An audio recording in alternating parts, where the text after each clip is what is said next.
The Presidencies of the United States is a proud member of the Evergreen Podcast Network.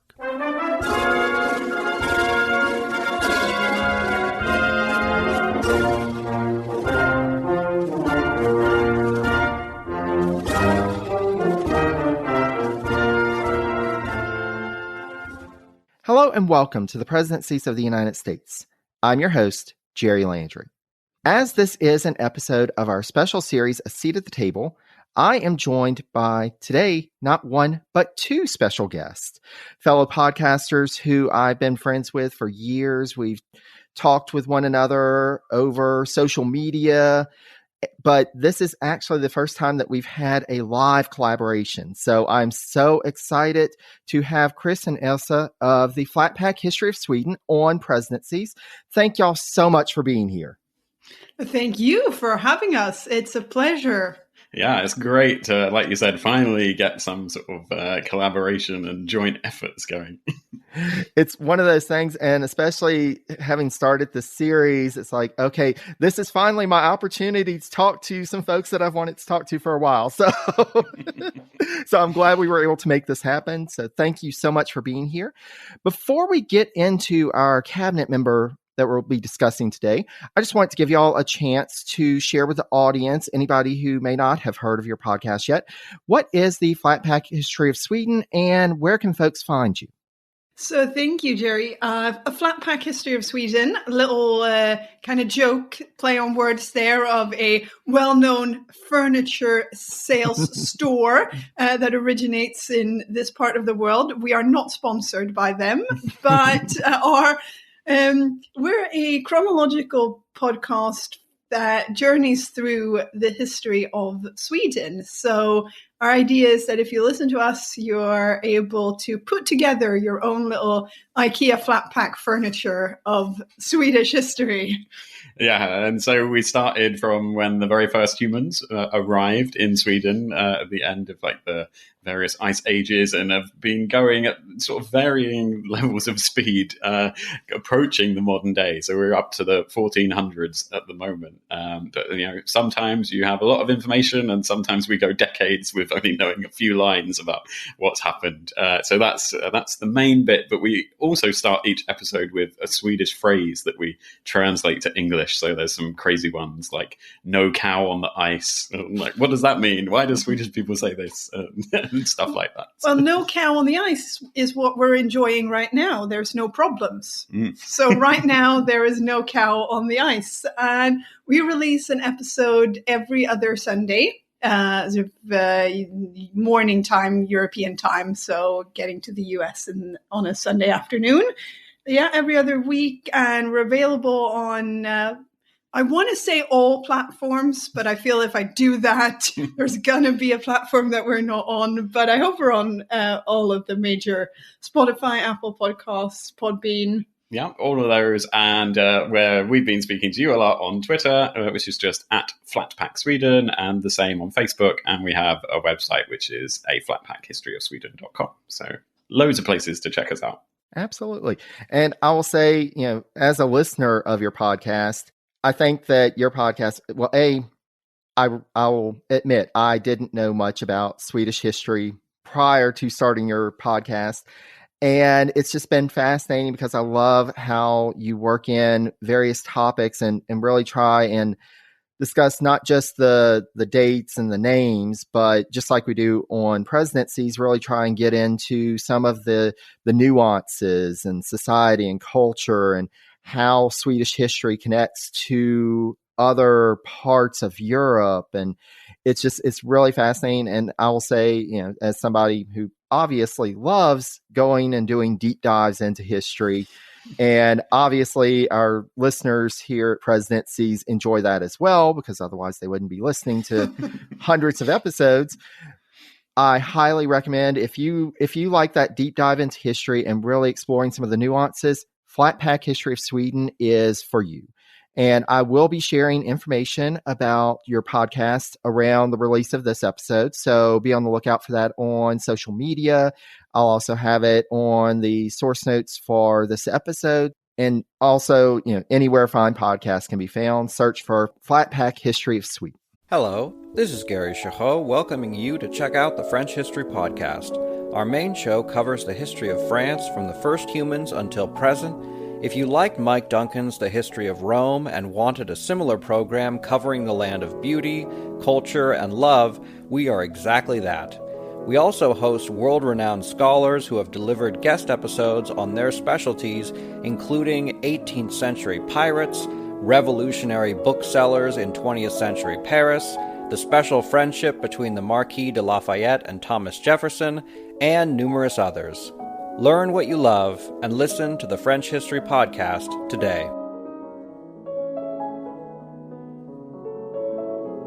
All right. So with that said, are y'all ready to find out who we're going to be talking about today?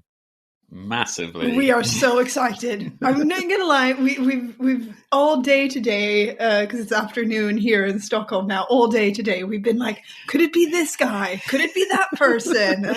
We have no idea. Who's it gonna be? And it's interesting because I try to find a connection. Not always able to make it happen, but I always try and find a connection between the podcasters that I invite on and the subject. And there actually is a connection. What? Yes. To Sweden? This is... To Sweden. Oh, wow. Did they even know where Sweden was? They were vaguely aware. Most people aren't today, so I'm surprised. Even those of us who live here don't know where we are. So, I mean, it's an obscure part of the world. So with that said, I am excited to announce that we will be discussing Caesar A. Rodney. Ooh. Good name. Who may or may not in a past life have been a Roman emperor. Exactly.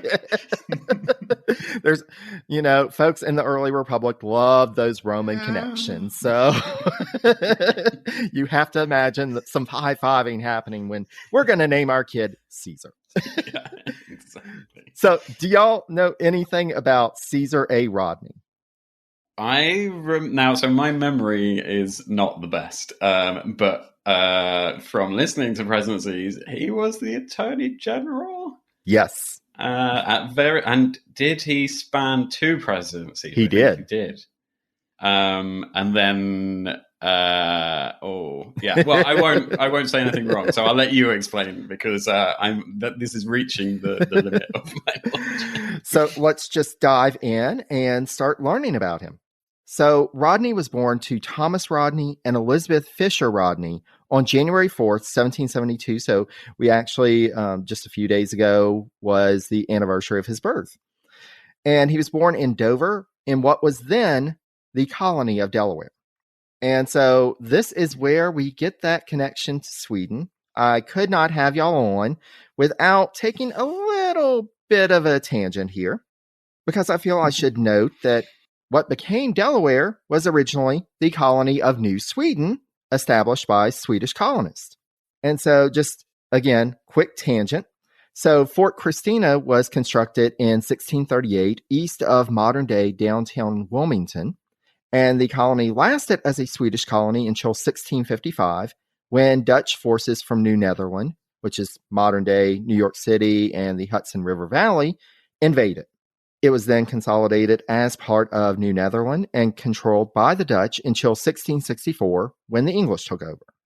And in 1669, there was a rebellion to return the colony to Swedish control, but though it failed, the Swedish colonists in the area continued to operate in a semi-autonomous manner until the area was included in William Penn's Charter for Pennsylvania in 1682. Wow. So there was a real European battle for this place. I mean, they must have loved it so much. Exactly. I mean, I'm now recognizing, because I remember doing this in sort of like middle school here in Sweden. And it's like, oh, we had a bit of what became the US, like not very successful. And then it kind of skipped right into, because as I'm sure some of the listeners are familiar with and may even have family connections themselves, there was then a mass Swedish immigration to the US in the later part of the 1800s, like 1860 to 1880s. So I remember this from school, but it was like half a chapter on this Delaware colony and then just like jump to when we all left because, you know, we were starving in Sweden and had to go set up in Minnesota. I need to read up on this Delaware colony again. Middle school history is flooding back in my mind. So maybe they were, when he was growing up, they were eating meatballs and they could have. Maybe. Well, and so, you know, you'll be getting to it at some point with your podcast, but nice sneak preview and glad that jogged some memories. And that was the thing. Like I kept on, I was like, okay, I know there's not really anybody of Swedish heritage in the cabinet for quite a while, but I was like, oh wait, he's from Delaware. Okay, we can talk about Sweden. Yeah. Excellent. So going back to the Rodneys. So his father was part of the prominent Rodney family of Delaware. The family originally crossed the Atlantic in the 1680s and settled in St. John's Hundred, which eventually became Dover. The first Rodney to settle in Delaware, William Rodney, served as Speaker of the Colonial Assembly of the Lower Counties in 1704. And so he's already born into kind of this prominent family in the area. With a name like Caesar Rodney, if folks have heard of Caesar Rodney before, it's typically they're not thinking of this Caesar Rodney because there was another Caesar Rodney. As they had back in the day, they like to reuse the same names in the family. And so it's quite likely for our listeners who may think that name is familiar. Thomas's brother, so this was our Caesar's uncle, a couple of years after his nephew's birth, became a member of the Continental Congress and then signed the Declaration of Independence. So different Caesar Rodney, it was his uncle, but he's probably a little more well-known. And so, it's our Caesar's grandfather then, grandparents who came up with the Caesar. Exactly. So we have them to blame. They were the Roman history fans. They were sitting there in Delaware and they were like, okay, we've got to have a connection to Roman history. Maybe not Augustus. Oh, Caesar. Why not Caesar? And so, you know, you have his uncle who's heavily involved in the Continental Congress, this revolution. We have this starting up when our Caesar is still young. And the revolution gave a new generation of Rodneys an opportunity to get involved in politics. So our Caesar's father, Thomas, became a member of the Continental and Confederation Congresses, and he served in numerous terms between 1781 and 1787. But of course, our Caesar was too young. He wasn't really able to really participate in the revolution.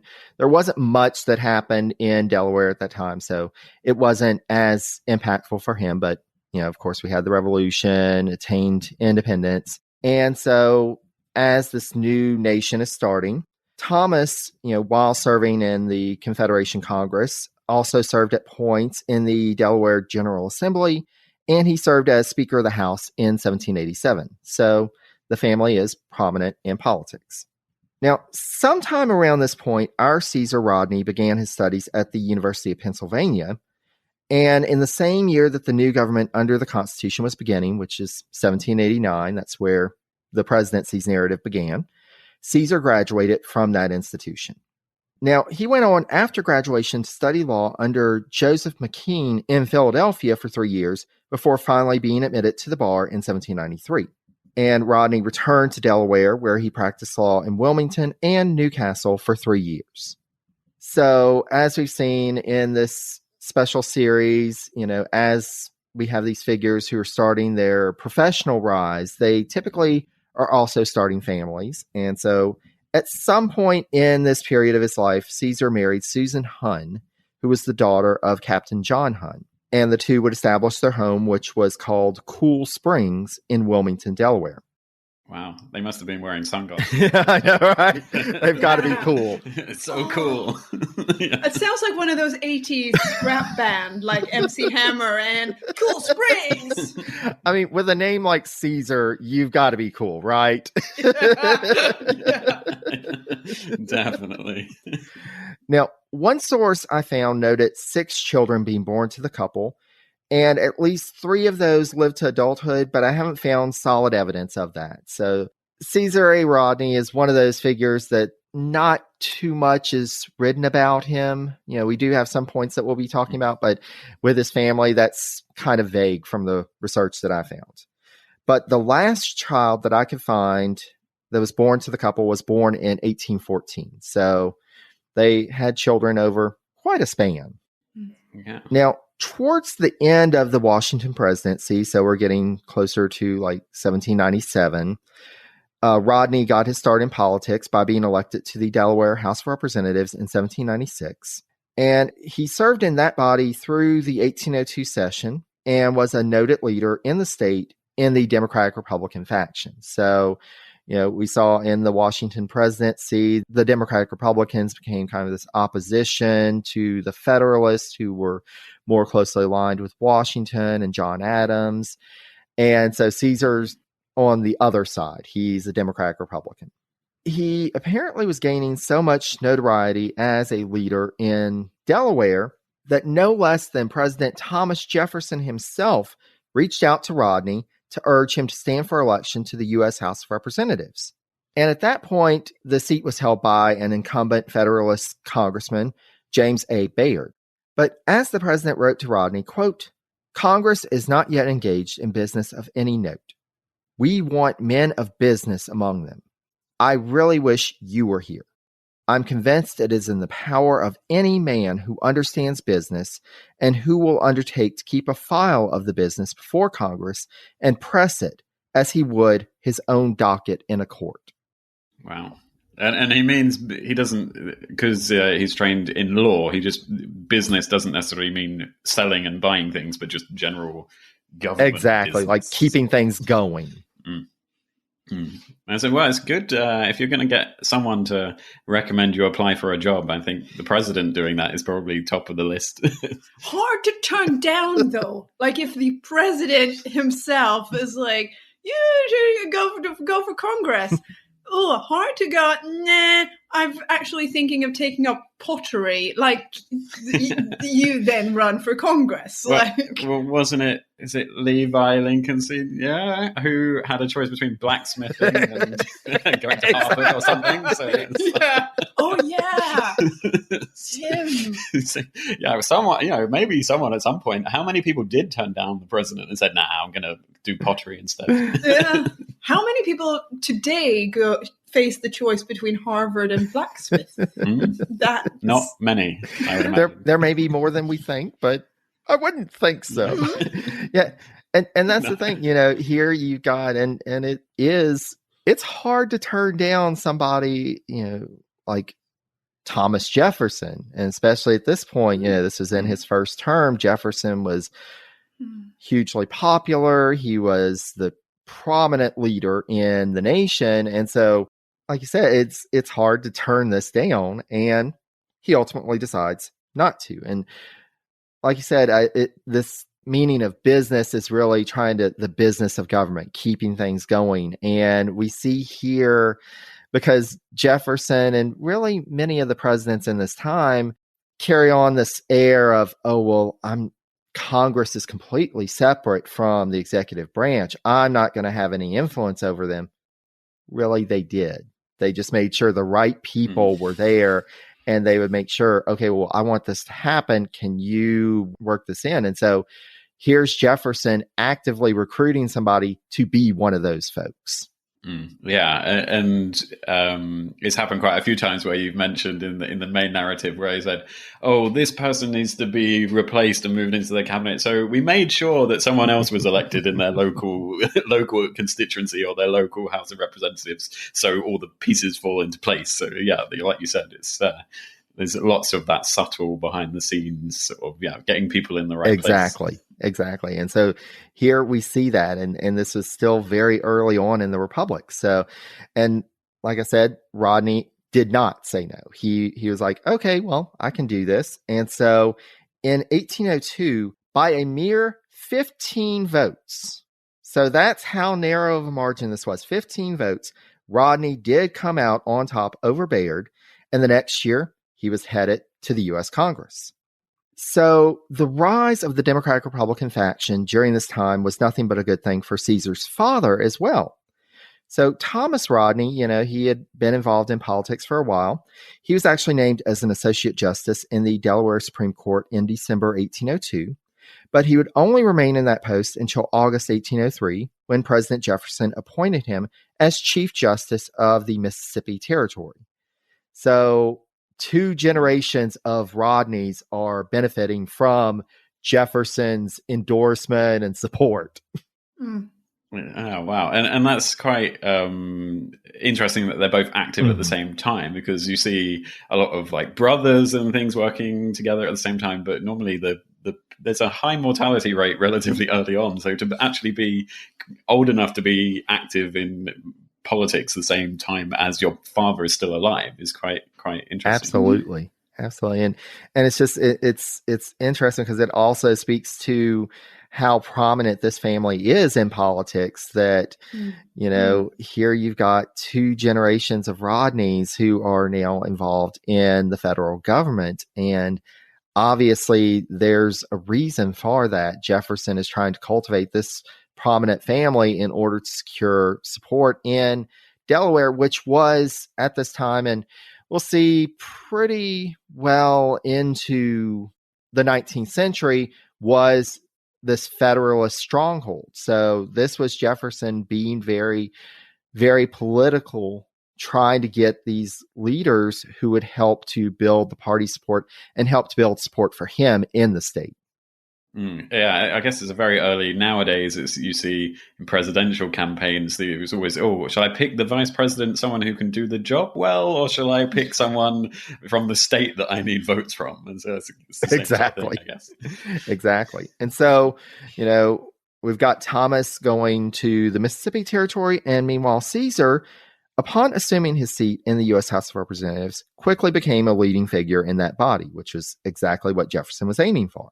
He was named to the prominent House Ways and Means Committee, which was chaired by none other than a name familiar to regular listeners of the podcast, the infamous John Randolph of Roanoke. So this was the time that he was really ruling over the House Ways and Means Committee. Rodney was also named as one of the House managers of the impeachment trial of U.S. District Court Judge John Pickering in early 1804. While we won't go into too much detail here, and you can learn more about Pickering's trial in episode 3.20 of the narrative series, suffice it to say that in addition to being a Federalist, which to most Democratic Republican leaders at the time, that in and of itself was grounds for dismissal. They were wanting to get rid of all the Federalist judges that Washington and John Adams had appointed. But Pickering was also showing signs of mental and physical impairment. He showed a clear preference for Federalist in rulings from the bench, was reported to be intoxicated while presiding over trials, and would use offensive language in proceedings. Sounds like a great guy. Yeah, I was going to say, sounds like every political figure in Sweden up until kind of the early 20th century. What do you mean you're drunk and offensive? That's just what you are. Which, I mean, it would make for interesting, like if court TV was around in those days, it would definitely make for good watching. But not necessarily the person you would want ruling in court cases, which, and to be fair to Pickering, and, we see at this time, we don't have that expectation of non-biased rulings from judicial figures. So that wasn't necessarily out of the common, but Pickering took it to a new level, and there were reasons to be concerned about this guy being on the bench. And so because of this, Jefferson recommended impeachment proceedings begin against Pickering.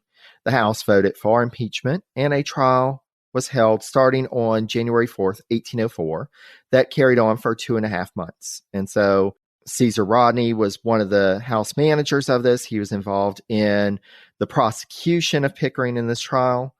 And on March 12th, the Senate, by a vote of 19-7, convicted Pickering on all charges, and thus Pickering became the first U.S. federal official removed from office by the impeachment process. Wow, groundbreaking. And so, Rodney was heavily involved in this. And with the Pickering victory in their caps, the Democratic Republicans decided to employ impeachment against another U.S. federal judge, this time Associate Justice of the Supreme Court, Samuel Chase. Now, while the case against Judge Pickering had been more clear-cut that he was unfit for duty, though Chase did also display a tendency to rule along the lines of Federalist ideology, again, this was largely in accordance with judicial processes at the time, and this was more of a standard. It wasn't really anything extraordinary.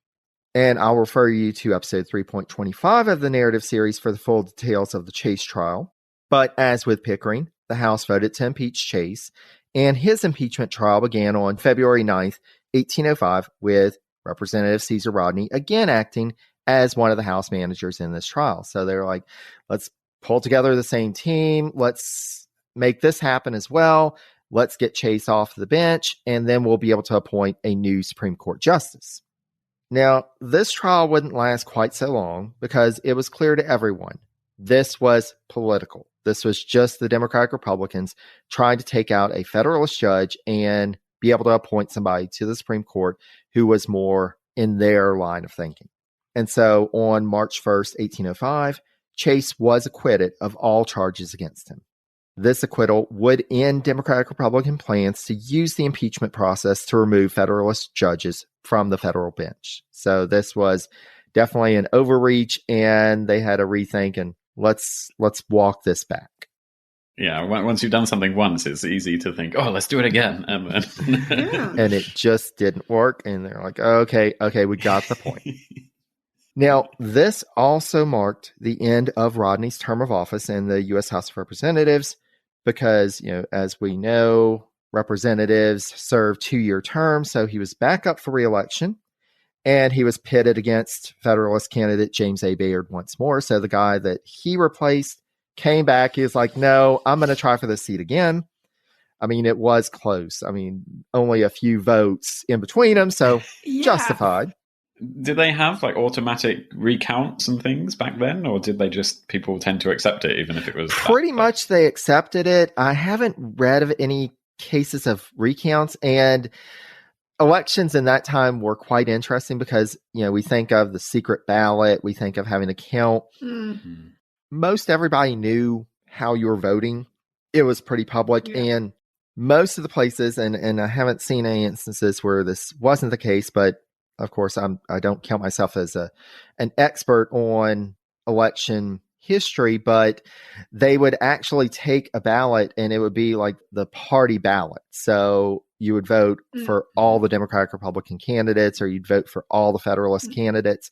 And so everybody was pretty clear who everybody was voting for. Also, and as we saw with James Madison, there would be politicians and prominent political leaders there. Hey, vote for our guy. Would you like a beer? We'll give you a beer if you'll vote for our guy. Yeah. And so it was like, it wasn't too much of a secret who was the winner. Yeah. Just don't give any more beer to that exactly. judge guy. Only if he'll vote for me. Yeah, then he can have 5 more. I suppose we also have to consider that the electorate was a smaller part of the population as a whole. I mean, 15 is still, that's quite extraordinary to have an only 15 vote margin, but a smaller section of the total population voted. Exactly. And there were some rare exceptions that were eventually closed off, but at this time, by and large, it was white landholding males. So landholding, typically more prominent, more wealthy males. So it was a smaller percentage of the population that was voting. So you do get these instances where, it is such a close margin, but it's understandable when there's only, a couple of thousand people who are voting. Mm-hmm. Yeah, I mean, I'm a poll worker here in Sweden, and I've never seen a 15 vote margin. But when we count votes for local councils, for example, if you're in a relatively small council area, it's not 15 votes, but it could be 100 votes or 50 votes that swing it one way or another, because again, they're just like that council might be, that local council is relatively small. Exactly. When people wonder why it takes time on election night, it's you're like, it's because I'm counting small margins here. And we want to make sure that those are accurate. So that's part of the reason why it has to take time. It's okay. And so in this case, again, it was a close race, not quite as close, because Bayard came out victorious by 360 votes over Rodney. So a lot of free beer. That counts as a landslide, I think, if you win by 300 compared to 15. Then as now, Delaware didn't have that many folks in the population. So, but yeah, this was swinging it back to the Federalist. And so Rodney was out and had to return to his private practice. And this was interesting. This was something that I didn't cover in the narrative series because, at this time Rodney was out of office, but this was an interesting one. In 1806, Rodney was retained as legal counsel in what would be one of the first labor law cases in the U.S. So in 1794, shoemakers in Philadelphia banded together and formed what we now know of as a union. That wasn't really a term that was used at that time, but it was the equivalent of what we now know of as a union.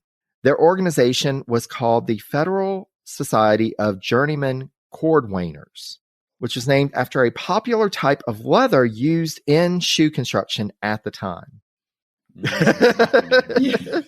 I think, probably could have gone with a little more brainstorming. How can we make this a little more catchy? But they went with it. And so in 1805, the Cordwainers declared a strike in order to push for higher wages, but union leaders were indicted on conspiracy charges lodged by retail shoe merchants. And so they're saying, this is a conspiracy. This isn't, this is untoward. This is trying to force us into something, and they're conspiring against our business. So they were indicted on those charges.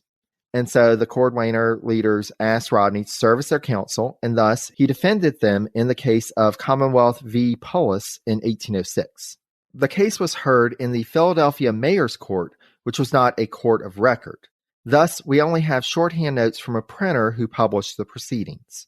Ultimately, the Cordwainers were found guilty and were fined $8 each, which was the equivalent of 1 week's wages. Okay, could be worse. Yeah, it could be worse. And unfortunately, their union collapsed shortly thereafter. But this case set a precedent that labor unions were illegal conspiracies, and this precedent would remain in place until a contrary ruling by the Massachusetts Supreme Judicial Court in 1842. Quite a while. Yeah, interesting. Yeah. And it was interesting to hear of, we really think of labor law in the U.S. being a thing, post-Civil War. But even in these early days, you're starting to have some of these discussions and some of these issues that are coming up to the surface. And so it's interesting to see that there is a legal precedent that goes back even further. And so while Rodney was engaged in private practice, developments were happening in Washington, D.C., which would offer him the opportunity to return to public service. On December 14th, 1806, President Jefferson's Attorney General John Breckinridge died at the age of 46. Now, you can learn more about this in Breckinridge's episode of the Seat at the Table series, which came out before this one. But for our purposes, that meant that there was a vacancy in that post. Now, I haven't found where there were any other candidates considered, and indeed, by January 16th, 1807, which about a month after Breckinridge passed away, and it would have taken a little time for news to get back to Washington that Breckinridge had passed away. So it seems like Jefferson decided on Rodney pretty early on, but there may have been other candidates considered, but pretty quick turnaround. So January 16th, 1807, Jefferson submitted Rodney's name to the Senate for confirmation to the post. And Jefferson wrote to Rodney the next day informing him of the nomination so that, quote, "You may be making all the provisional arrangements necessary for an immediate visit to this place if you should receive the commission. The Supreme Court meeting on Monday will require necessarily the presence of the Attorney General. And we have also an executive matter calling for his immediate agency. You may come alone, as I presume, stay the session of the court, and afterwards return for your family. So Jefferson sending him word, we're really going to need you here as soon as possible. This is one of those job applications where it says start date immediately. Like start date yesterday. Yeah, don't have time to bring the wife. Like just come now. And the second time that a president has asked him to do a job, so it's on clearly, like you said, at the top of his internal list when he's thinking of candidates. He's like, well, I've already asked this guy to do a job before, so exactly. And so you get a sense that there is this confidence from Jefferson in Rodney's abilities, and thinking of, we've got these cases that are important, we've got matters that we need to discuss. And it's, as we'll talk about in a minute, the nature of the Attorney General position at that point was a bit different. You don't usually get the sense of urgency, but in this case, it was like, no, we really do need you to do something. So get here now, pack an overnight bag. I don't care. Hopefully you can say goodbye to your family. Just get here now. And the Senate did promptly confirm the nomination. And so on January 20th, 1807, Rodney was commissioned as the 6th U.S. Attorney General. And so, as I said, before we dive into his tenure as Attorney General, just want to take a moment to share that the office was a bit different than what we think of in the 21st century. So, first of all, there wasn't a Justice Department. There wouldn't be until the Grant presidency, so after the Civil War. So this was just a standalone office. The Attorney General was considered a part-time position. And you understand, without a department to manage, this is really just an office that is dedicated to a couple of key functions, but not a full-time thing. So first of all, appearing before the Supreme Court. The Supreme Court would come in session for shorter sessions. They wouldn't be in session all year. But when there was a case involving the federal government, it would be the Attorney General that would represent the federal government. Also, the Attorney General was expected to give opinions in matters relating to the law, judiciary, to the executive branch. So if the president or any other cabinet member had a question about something, is this legal? What's the precedent for this? They would turn to the Attorney General to provide an official opinion. Now, as we've seen with some of the other attorneys general, there was also an unofficial, you serve as a political advisor to the president. And we've seen this with like Levi Lincoln in particular was one like this. And then it's their job to say, well, if the president does it, it must be legal. Exactly. Ooh, nice reference to a much later president. Well, and it's funny. I was just listening to another podcast that was talking about Watergate earlier this week. So there we go. Yeah, that's probably the first line of the book of day one Attorney General. It's like, remember this line. and so now we see why Jefferson wanted him. Yeah, just say that anything that I say is legal. I need you to be my yes man, and I need you to be it tomorrow. Because I've got something I really need to ask you, and the answer had better be yes. Yeah.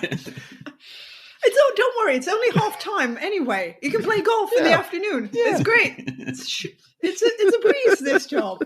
What did he actually do for, maybe, I'm sorry if I'm jumping the gun here, but what did he do for the other half of his well, and so that was interesting. At this time, there really wasn't an expectation, like if the Supreme Court was out of session, the Attorney General wasn't expected to necessarily stay around Washington. They could go back home. If we need an opinion, we'll just write to you. And especially with him being in Delaware wasn't that far away.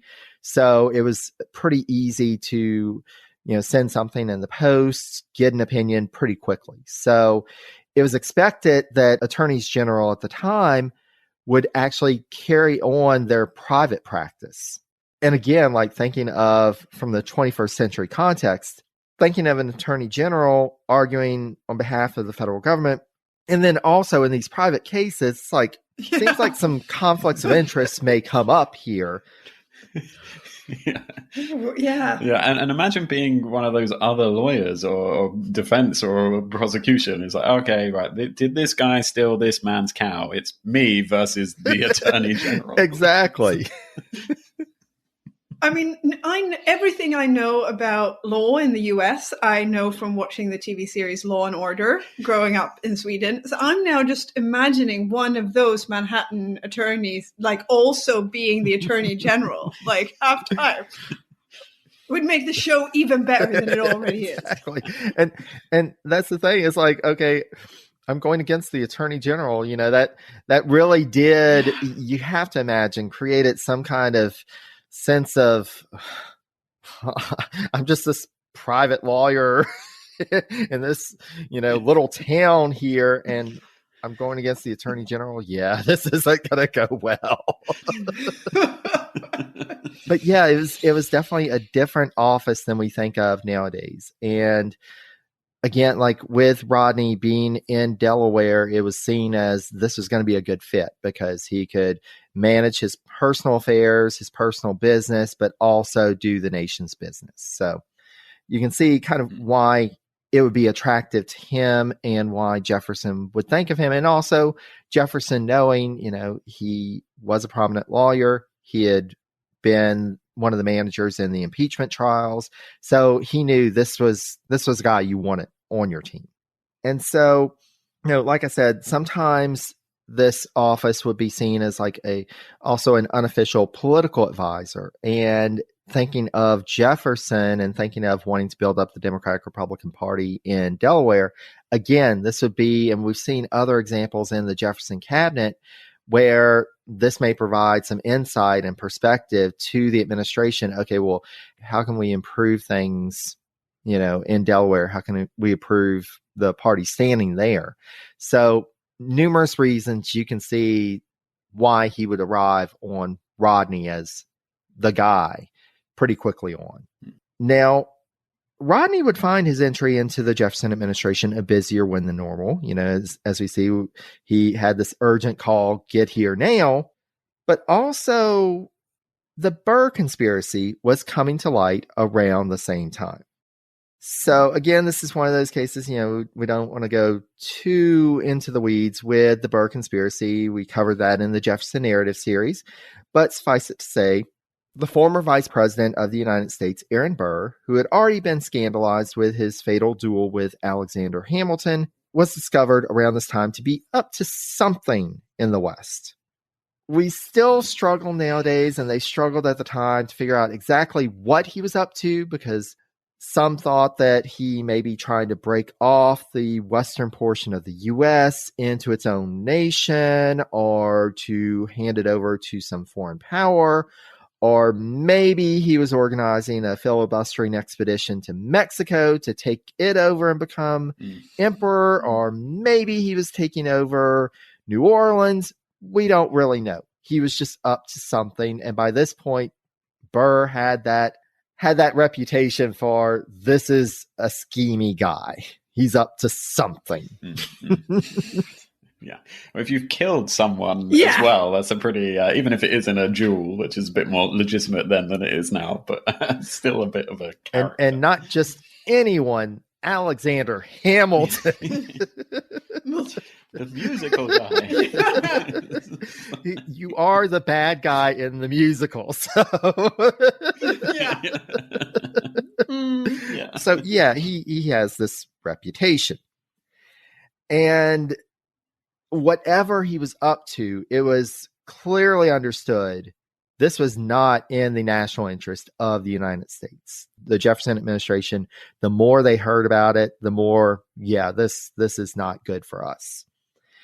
And soon after coming to office, Rodney was charged with trying to track down some of the details of the conspiracy in order to prepare for expected prosecutions against Burr and some of his alleged co-conspirators. And at this point, and it's interesting to think of at a time where communication wasn't nearly as fast as we think of nowadays. And especially there was the barrier of the Appalachian Mountains between the West and the Eastern Seaboard.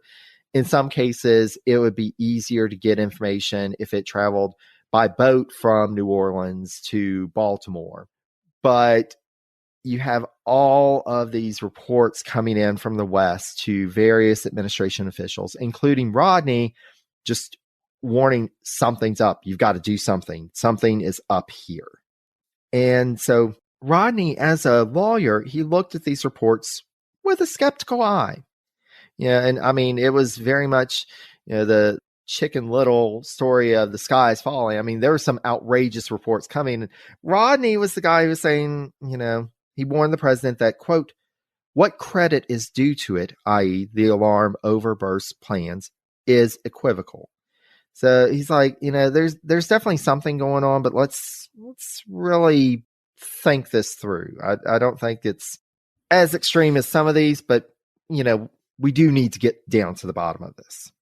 Now, Rodney's first test came with a request for a writ of habeas corpus against Eric Bullman and Samuel Swartwout.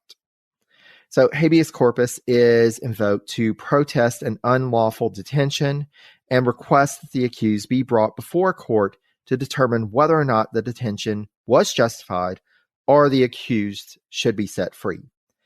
And so at this point, Bullman and Swartwout had been, quote, committed for treason without bail by the Circuit Court of the District of Columbia, and thus they requested the writ from the Supreme Court. So this is, Rodney's time. He needs to appear before the Supreme Court in this. Mm-hmm. That court, however, had to determine first whether they could, in fact, issue a writ of habeas corpus. Again, this is very early on in federal judicial history, and so this question really hadn't come up yet. So this was the Supreme Court having to decide what is the precedent. We have no precedent right now. And so a majority of the court upheld its authority to issue the writ. So this is the court saying, yes, we do have the authority to do this, which, I mean, rather convenient. Yeah, we've got this power. Sure. Yeah. Let's give ourselves an extra job. Exactly. Yep. Let me just put my thinking hat on. Am I allowed to do Yes, I am. If the Supreme Court says it is, it must be exactly. Here we go. And so the Supreme Court said, yes, it's legal for us to do this. And in their evaluation of Bullman and Swartwout's arrest, they found that their detention was unjust because their accused crime did not meet the constitutional definition of treason. In the majority opinion, the Supreme Court held that, quote, to constitute a levying of war, there must be an assemblage of persons for the purpose of effecting by force a treasonable purpose. Enlistments of men to serve against government is not sufficient. This ruling, in the case that was known as Ex parte Bullman, would have ramifications for the Burr trial later that year, as well as future treason trials. Now, shifting back to Burr. So Burr is at this point in the western portion of the U.S. He was taken into custody in the Mississippi Territory and under armed guard was transported northeast towards the capital to stand trial. And so word was sent ahead, we've got Burr, we're bringing him to you. And so Rodney had to consider exactly how to prosecute Burr, especially with this new ruling that narrowed the definition of treason. So Rodney put on his thinking cap. He coordinated with President Jefferson and the U.S. Attorney for the District of Virginia, George Hay.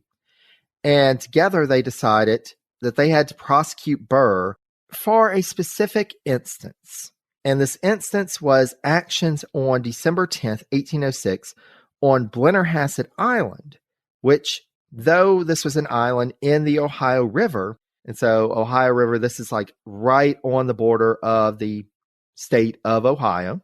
At this point, it was still technically part of Virginia. So this was still when the now state of West Virginia was just Virginia. So Virginia was a much larger state.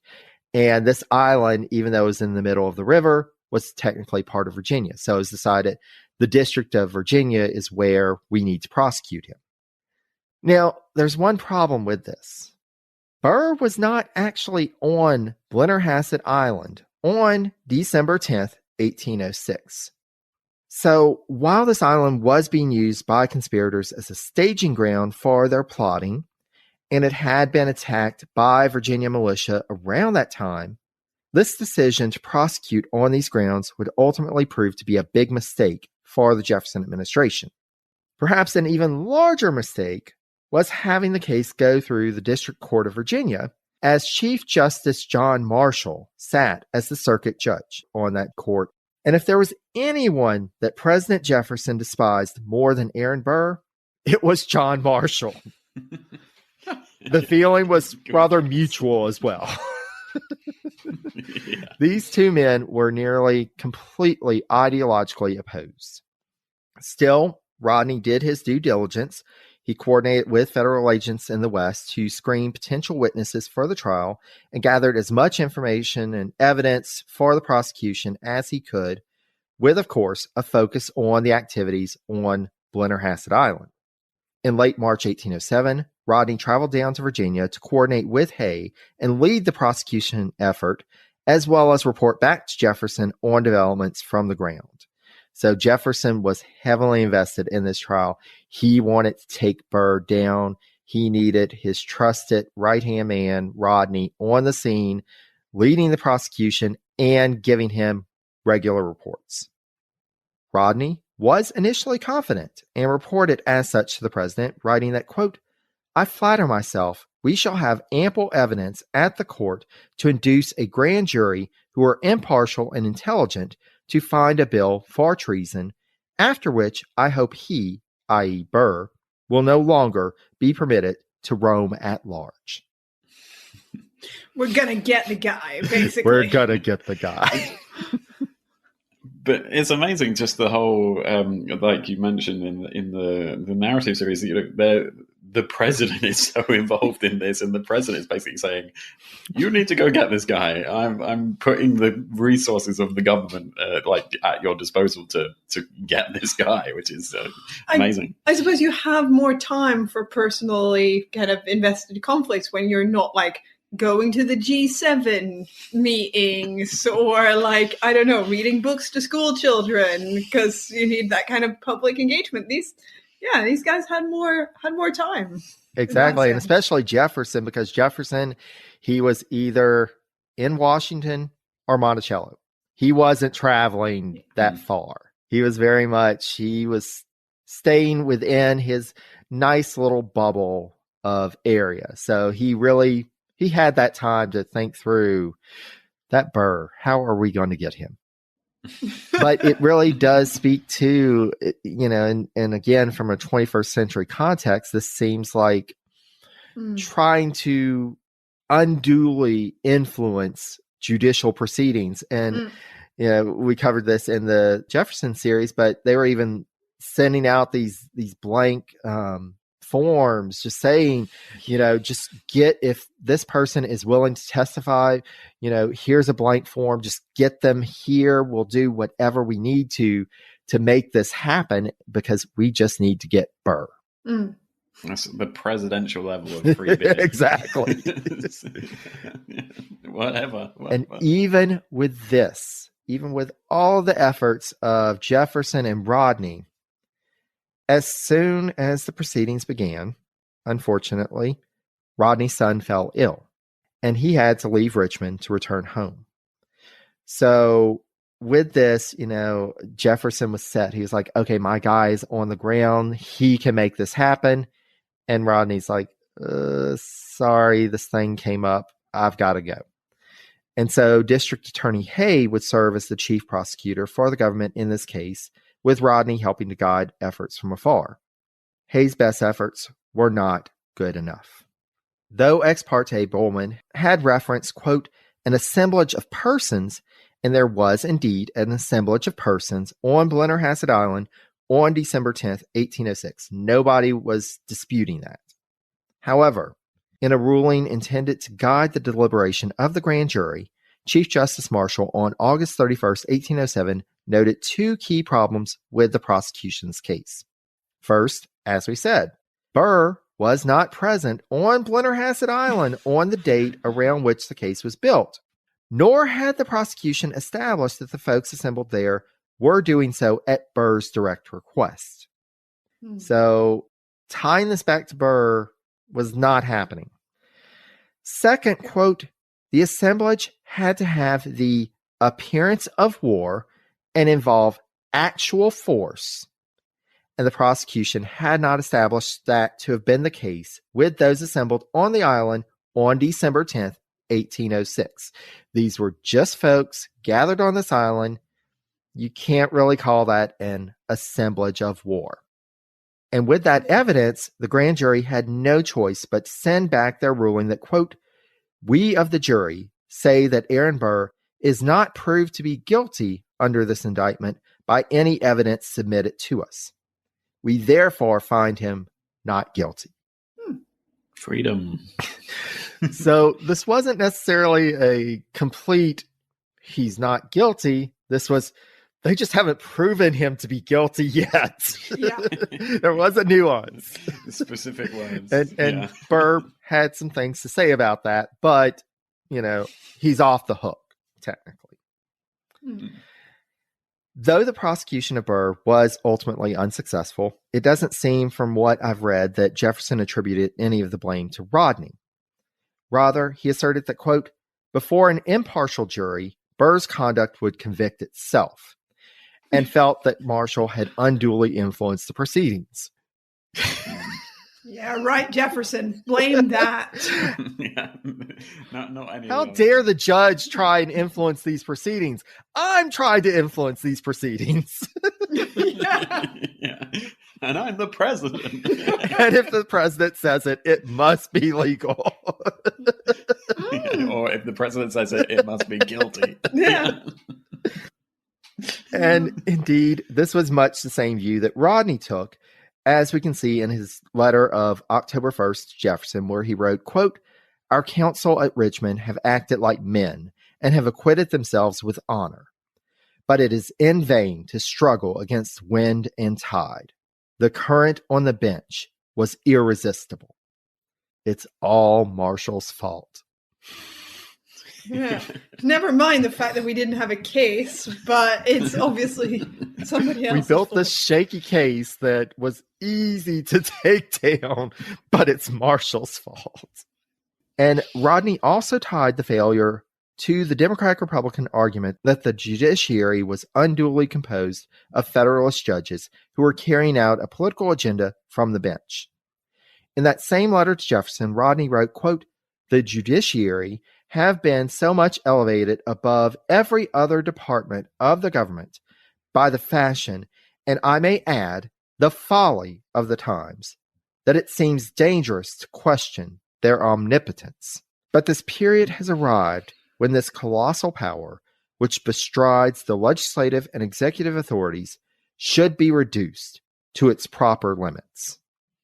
So the judiciary is too powerful, and John Marshall is too Federalist, and there was no way, didn't matter how good our case was, there was no way we were going to win. And a couple of months later, as requested by Representative John Randolph of Roanoke, Rodney wrote a letter asserting the need to better define by law what constitutes treason, and for Rodney's part, that meant broadening the definition from the precedent set in Ex parte Bowman. Now, for listeners of this series, this will actually not be the last time that we visit the Burr trial, for one of Rodney's successors as Attorney General, William Wirt, was involved in the proceedings as well. So we'll get to see it from his perspective when we get to his episode. But, just know this was a major part of Rodney's tenure as Attorney General.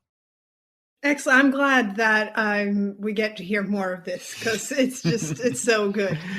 And it's interesting, the Burr conspiracy just overall is fascinating, but even like the Burr trial, because this is the first big, we think of cases that are, this dramatic case. This is a dramatic case involving so many prominent leaders at the time and so many figures. You've got James Wilkinson involved. You've got John Marshall. You've got the attorney general, you've got future attorney generals, you've got, all of these prominent people involved, and everybody is glued to every report that comes in about this trial. And it's a fascinating period in the early republic.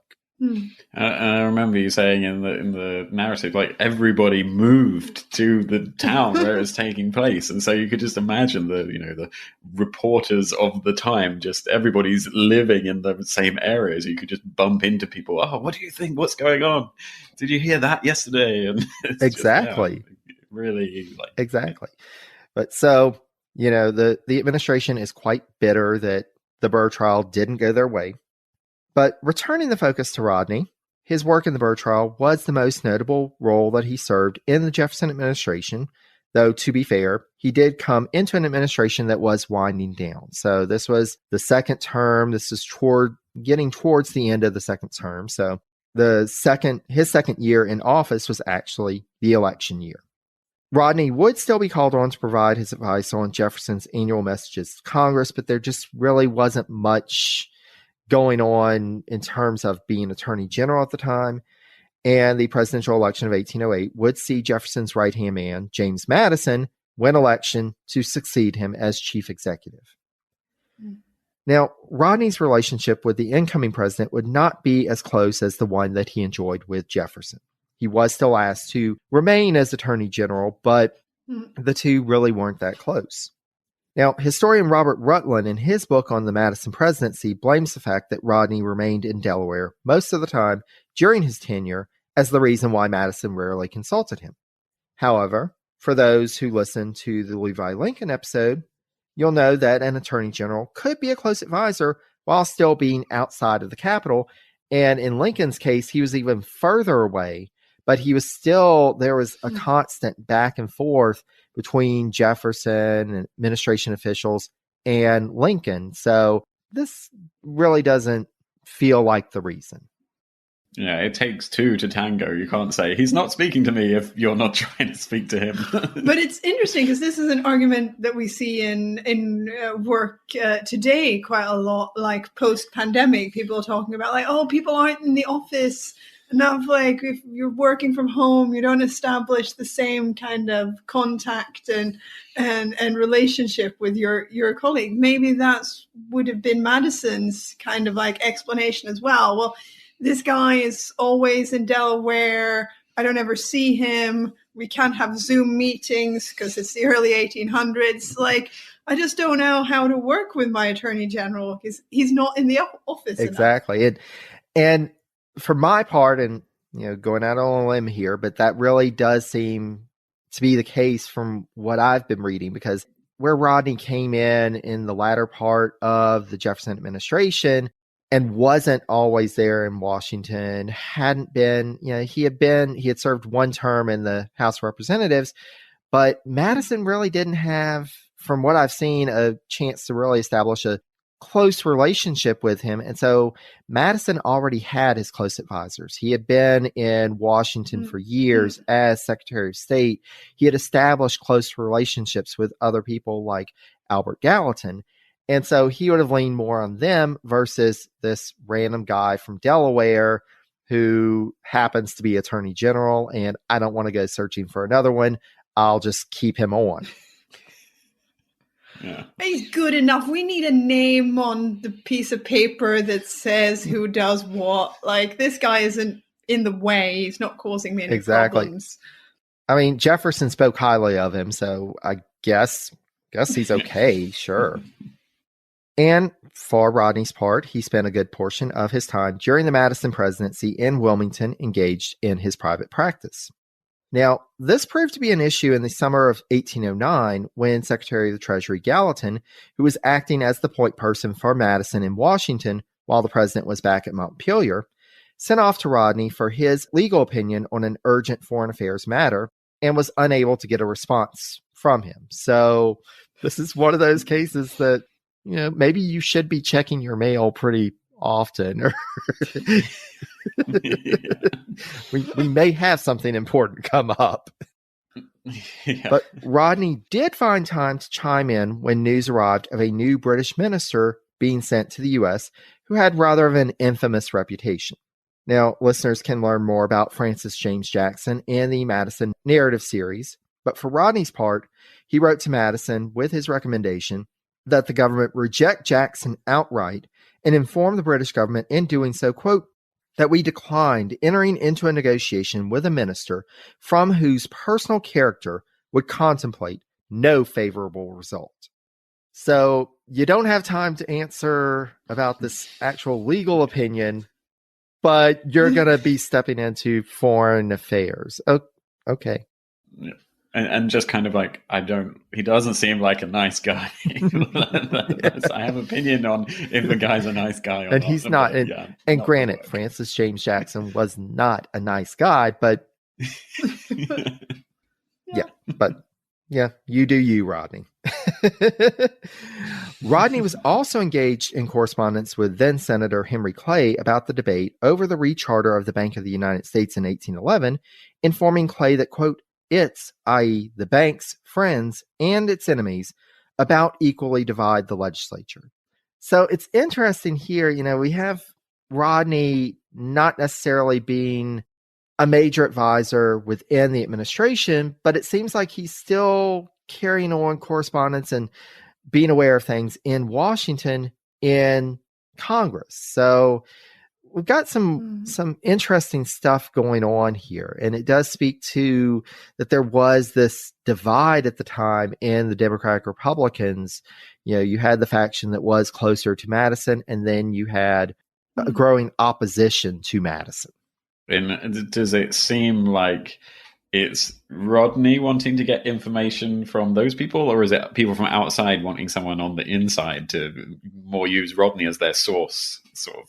And I think it was a little bit of both. And the fact that he was corresponding with Henry Clay, and Henry Clay at the time was in that opposition faction. So it's seeming like there's something going on. There's definitely a divide growing between Madison and Rodney. They didn't have a strong relationship to begin with, but now Rodney is drifting more towards that faction. Now, the Rodneys would face some personal losses during his tenure in the Madison presidency. In mid-1810, his father-in-law passed away, and Rodney traveled back to Wilmington from the nation's capital to be with his wife at this difficult time.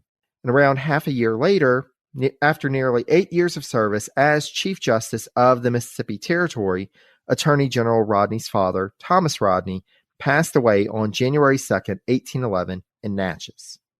Now, I should note here that the community of Rodney was named after Judge Thomas Rodney when it was founded in Mississippi in 1828, and though it's dwindled to just a small number of inhabitants today, the Rodney Center Historic District in Jefferson County, Mississippi, is listed on the National Register of Historic Places. So you have this Rodney legacy in Mississippi, but it's not our Rodney. It's his father. Yeah. Now, for his part, Rodney, as the Madison presidency continued on, seems to have had ambitions to move on from the post. And you can kind of see, if you're not a close advisor, if you're not really in tune with what's going on, you'd want to move on. And especially as not one but two Supreme Court seats became available around this time. For both, however, Madison chose other candidates. Now, to be fair, at the time with Supreme Court seats, they were generally seen as, this was the seat from New England. This was the seat from the Mid-Atlantic. This was the seat from the South. It was to try and keep that geographic balance. And so one of the seats was the New England seat. So understandable why he would be passed over for that one. The other one was the Mid-Atlantic region, which was where Rodney was from. And the straw that broke the camel's back was when Rodney was passed over for the seat traditionally given to someone from the Mid-Atlantic region in favor of Comptroller of the Treasury, Gabriel Duval. This wasn't even a cabinet-level official or a prominent Democratic-Republican leader. This was a second-tier functionary in the Treasury Department. Rodney wrote out an angry draft resignation letter in which he asserted that, quote, The elevation of a subordinate officer of the Treasury Department to a seat on the bench of the Supreme Court is an act of such decided character that neither the object nor the motive can be mistaken, and went on to state that while he considered Jefferson's invitation to serve as his Attorney General a quote-unquote high honor to take up, at that point he felt that under the circumstances it was, quote, a much higher honor now to lay down the post. Ow. Yeah, I'm used to presidents giving me jobs, not giving them to other people. Yeah, I mean, if we see this from the other side, this is a guy who's not done much, it seems, for the last couple of years, serving under a president that he doesn't have a relationship with, throwing his toys out of the pram for not getting a Supreme Court job. It's like, all right, maybe to calm yourself, Rodney. Like, what did you expect? This guy's going to pick his people, but it's also interesting, I think, because it seems like this is clearly an affront to him, to his character, that he's being, someone who he considers of being of lower station, perhaps both in career and in sort of societal position, is passed. He's passed over for someone like that. It must have been, if you consider what societal culture in the early 1800s was like, a huge affront. Exactly, and especially, and we covered this in Levi Lincoln's episode.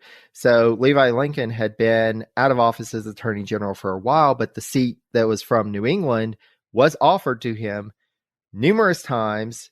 Madison even sent in his nomination without telling him, and then came back and said, hey, they confirmed you. Will you take up the seat? And he was like, no. So Rodney would have known that, here's my predecessor, a former Attorney General, who he's going after, really wanting him to take the seat. And you're not even asking me. You're passing me over. You're going with this guy, this Treasury Department official over me. He would have, you can see why he would think this was an affront. But to your point, what did you really do? And you seem increasingly out of line with the administration.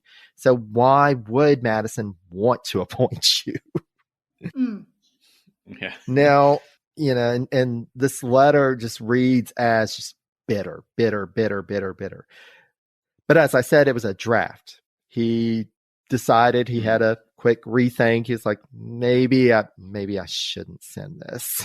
if I want some political future, maybe I shouldn't send this letter. Maybe put it in the post box, and then when the postman came to collect it, he was like, no, wait, no. Oh. Running down the street after him. No, I take it back. And so we have the draft because Rodney kept it, but he had his rethink. And so on December 5th, 1811, he wrote out another.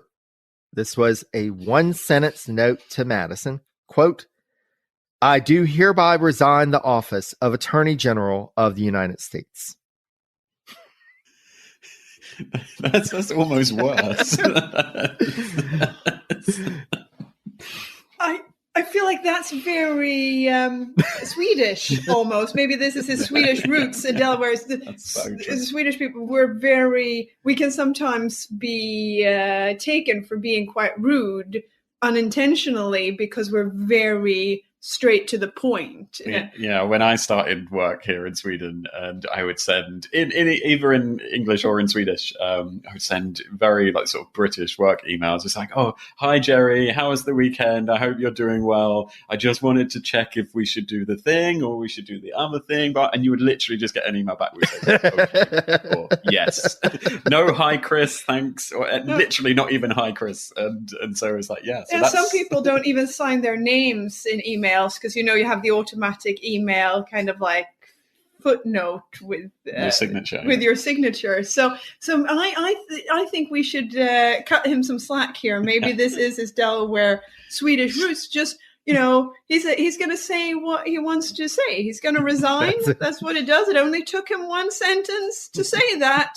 and then he's going to get on with his day. He's very efficient and was hoping, let's just get this done.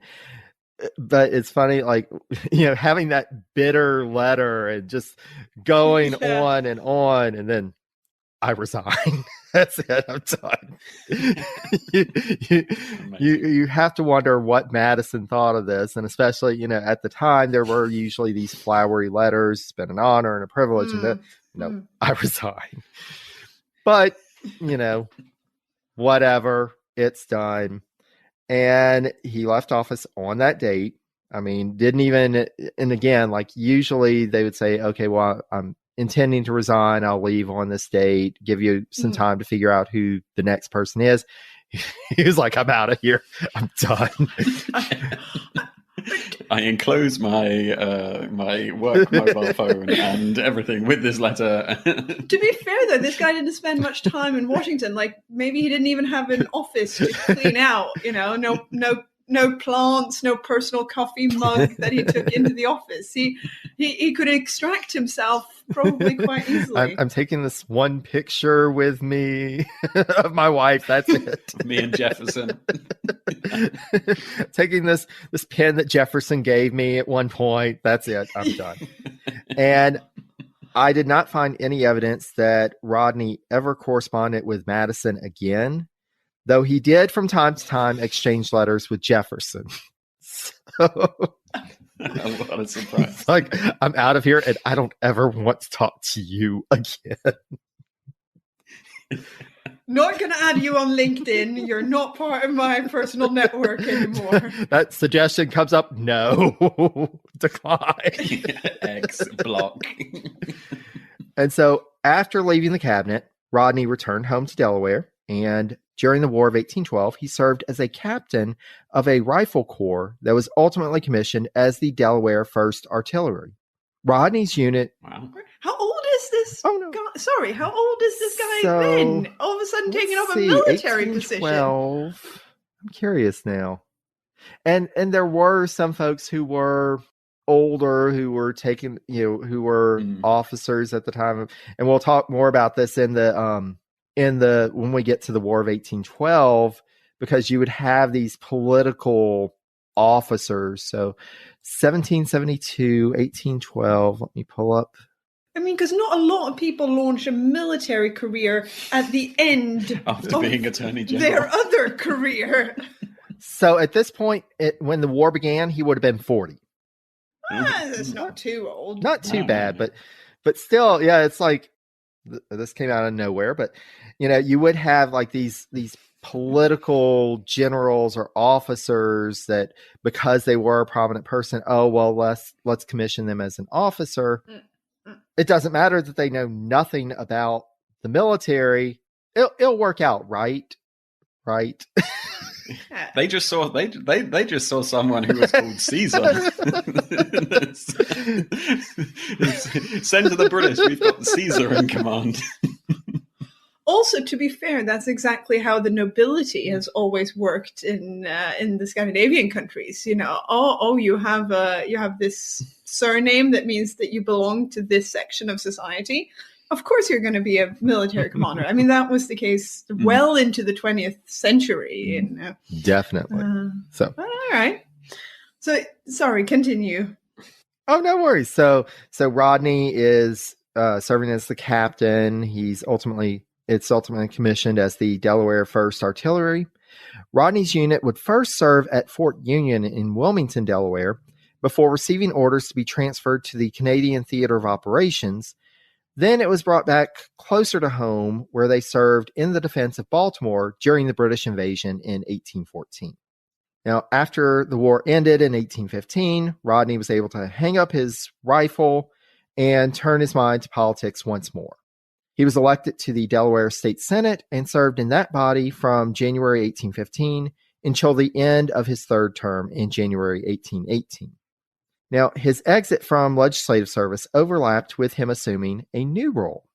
Rodney was asked by President James Monroe to serve on a special diplomatic mission to South America. Now, as we've already seen and will increasingly see in the narrative series, The second decade of the 19th century saw many independence movements start up in Spanish America. Some succeeded in forming new nations, while others were shut down by Spanish authorities after the restoration of Fernando VII to the Spanish throne.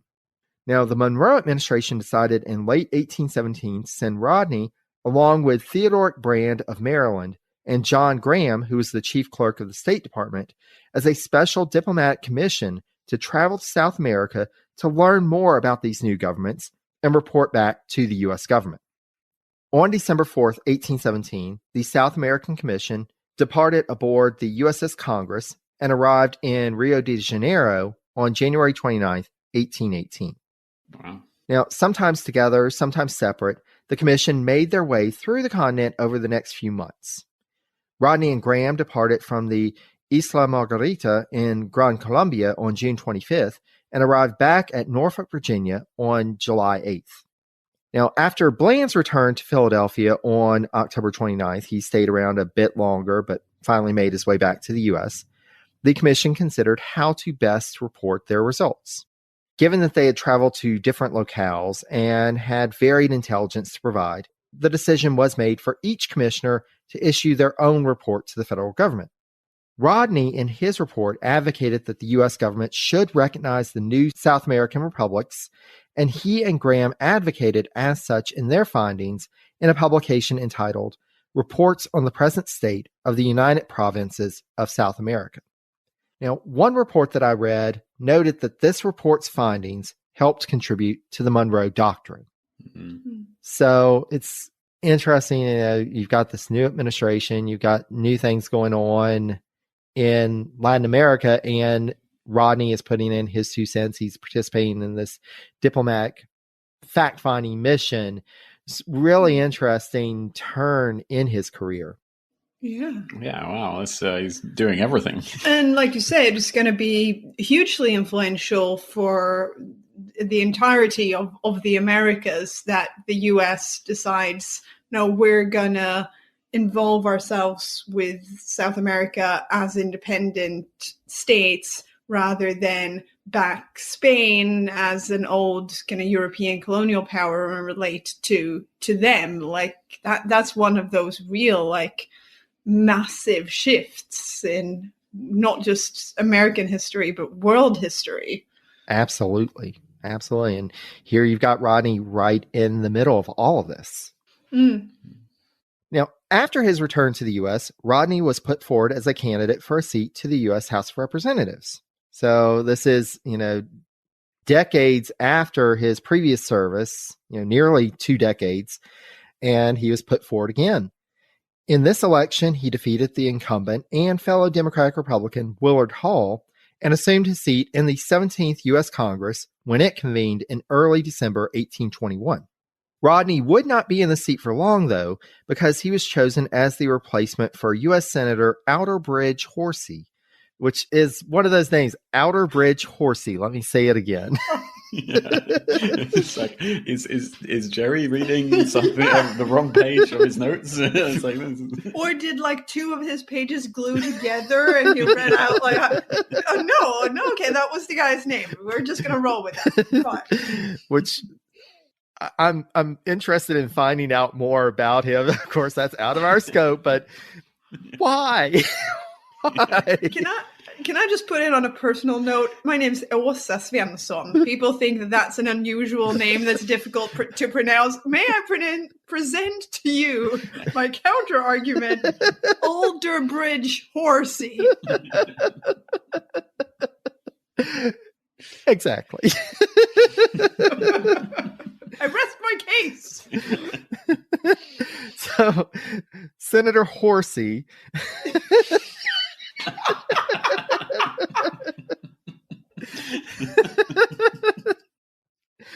Senator Horsey had apparently defied the Delaware state legislature's orders to not vote for an extension of slavery, and so thus he was seen as an unacceptable choice to fill the seat for another 6-year term. So Rodney was the person that they chose for this new term. And this seat had remained vacant for months as the state assembly worked worked out who should replace Horsey. Who should jump in the saddle? Who should jump in the saddle? But ultimately, Rodney was chosen. So he resigned from his seat in the House and moved across to the Senate chamber on January 24th, 1822. Though this tenure would be a short one as well, it was historic, as Rodney would end up being the only Democratic Republican to ever serve as a U.S. Senator representing Delaware. Wow. Interesting. But, as I said, this was a short tenure because in 1823, having recognized the United Provinces of the Rio de la Plata as an independent nation, the Monroe administration had to appoint a minister to serve as the official representative of the U.S. in that nation. And given his experience with the South American Commission, Monroe appointed Rodney to serve in this diplomatic post. I mean, excellent. The guy has been there. Yes. That's a great thing. Everyone in America put up your hand if you've been there. And he's like, me? Is that okay? We choose you. He can pick it out on a map. Okay, this is the guy to go. And so thus, it was a little over a year after assuming his seat, Rodney resigned from the U.S. Senate on January 29th, 1823. It took him a while to get his affairs in order and to make his way south, but finally, towards the end of the year, Rodney arrived in Buenos Aires, and on December 27th, 1823, he assumed his diplomatic post. Unfortunately, he wouldn't serve in this post for long as well, for he fell ill, and on June 10th, 1824, Caesar Rodney passed away. He was buried in the Victoria District British Cemetery in Buenos Aires, but according to one source, his remains were later moved to St. John's Cathedral, though the biographical directory of the U.S. Congress notes that in 1923, his remains were reinterred to the Chacarita district of the British Cemetery. So I had some trouble finding out exactly where he was. And according to one source that I found, there was an attempt made in 1999 to reinter his remains from Buenos Aires to a family cemetery in Delaware. However, his remains could not be found. Wow, mystery. Maybe he's still there, alive. I mean, a lot of historical figures from Europe did disappear in Argentine, but that was much later, Rodney was the trailblazer in that. Yeah. Let's go missing in Argentina. Yeah. And so Caesar's wife, Susan, lived on for another 15 years, passing away in Wilmington, Delaware on August 10th, 1839. She is buried at the Wilmington and Brandywine Cemetery in Wilmington. And sadly, one of their sons, George Clinton Rodney, who was a lieutenant in the U.S. Army and was serving in Florida at the time of his mother's death during the Second Seminole War, passed away just a few months later on November 5th at the age of 25. Mm-hmm. So the wife no one in the family went with him to Buenos Aires. No, and that wasn't unusual at the time, especially if it was, if it was a posting like Paris or London, then okay, I want to, but Buenos Aires, I don't even know where that is, so you just have fun with that. Yeah. Make sure you send at least one letter a month. I mean, her loss. I'm not saying that it's not nice in Delaware, but it's very nice in Buenos Aires. So we have this, his family survived on, and we're actually going to talk more about them because there's not really much in terms of legacy for Caesar A. Rodney. So we talked about, his father had the town named after him, but Rodney is the first cabinet member that I wasn't able to find something named after him. Wow. That's a first, yeah. With a name like Caesar A. Rodney and you don't get anything named after you, what does a person need to do to have a good name? It really seems like a missed opportunity here. Yeah. I mean, I know that a lot of American or schools in the U.S. tend to be named after it's such and such school. I feel like we need to petition some sort of the school district in Delaware to at least name a school after him. And make sure that it's known it's him and not his uncle. Yeah. I mean, imagine that. Play American football for the Caesar A. Rodney High School. I'd do that. Yeah. But I also call it American football, which is probably an indication of how much I know of the sport and how good I'd be at it. Yeah. Poor Rodney. Yeah. Oh. But in terms of his family did continue on and had some more political legacy. Two of his cousins served as governor of Delaware. The first, Daniel Rodney, served as governor from January 1814 to January 1817. And Daniel also succeeded Caesar Rodney in the U.S. House when he vacated that seat in 1822 to take up the seat in the Senate. And Daniel later served a brief tenure in the U.S. Senate from November 1826 until January 1827. And the second cousin, Caleb Rodney, alternated his time between the Delaware State House and State Senate from 1802 to 1822, when he was elevated to the post of governor of Delaware upon the death of the sitting governor, as he was then the Speaker of the State House and was thus next in the line of succession. Mm. He only briefly served in that role from April 1822 until January 1823. Another cousin of his, George Bridges Rodney, served as a U.S. representative for 2 terms starting in 1841. George B. Rodney's son, George Jr., enlisted in the U.S. Army at the beginning of the Civil War in 1861 and ultimately rose to the rank of brigadier general prior to his retirement in August 1903. Wow. So the family carries on through the 19th century. George Jr. also served for a few months as the military commander of the Department of Alaska in 1874. Oh. He left Delaware. From Delaware. From Delaware to Alaska, from Delaware to Buenos Aires. The Rodney family got around. Yeah. Wow, that's amazing. But that is the life and career of Caesar A. Rodney. Wow. It's a mixed bag, as we would say. Yeah. But thank you for taking us on that journey through this man's life. That was a lot of fun and very interesting. Absolutely. And so now let's take a few moments to talk about his life and career, and starting with our whole picture category. So this round looks at the overall career and character of this cabinet member. So this is everything.